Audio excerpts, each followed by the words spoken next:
মই আছো এতিয়া দৰঙৰ ঐতিহাসিক বুহিনগৰ পুখুৰীৰ পাৰত যেহেতু আজি ইয়াতে ফিচিং কম্পিটিশন আছে সেয়ে ভাবিলো এবাৰ আপোনালোককো দেখাই দিওঁ আমিতো পুখুৰী বৰশী বালে বাঁহৰে চিপ বনাই হেনেকে বৰশী বাওঁ কিন্তু ইয়াৰ বৰশীটো সম্পূৰ্ণ বেলেগ আৰু ইয়াৰ কটাটো চাওকচোন বেলেগ ধৰণৰ আৰু এই যে ৰঙা ৰঙা মোনাটো দেখিছে ইয়াৰে ভিতৰত মাছ আছে আৰু এই মাছটো এই দাদাজনে পাইছে চাওকচোন বাৰু বৰশী টোপটো ইমান ডাঙৰ কৰি লগাইছে তাৰ পিছত কিছু সময় আমি মাছ ধৰা চাই তাৰ পৰা উভতি আহিলো আৰু এতিয়া যাবলৈ ওলাইছো আকৌ বাক্সা ডিস্ট্ৰিক্টত থকা নাওকাটা পাৰ্ক কলে যেহেতু ইমান পৰীক্ষা চলি আছিল আৰু তাৰ ক'তটো যাবও পনিছিলে হেনেকে হেয়ে একদম পৰীক্ষা শেষ হোৱাৰ পিছত কৰবাত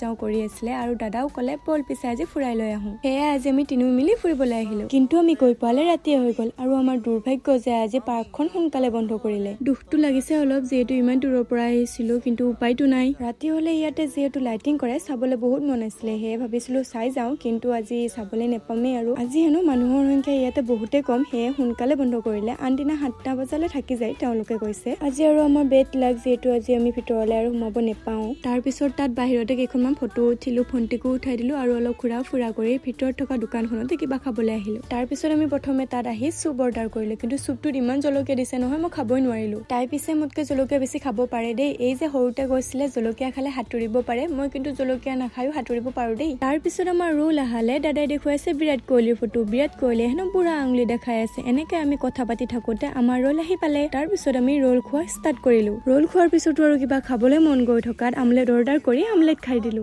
তাৰ পিছত আমি খোৱা লোৱা শেষ কৰি বাহিৰতে অলপ সময় আকৌ ফুৰা কৰি ঘৰলৈ বুলি উভতি আহিলো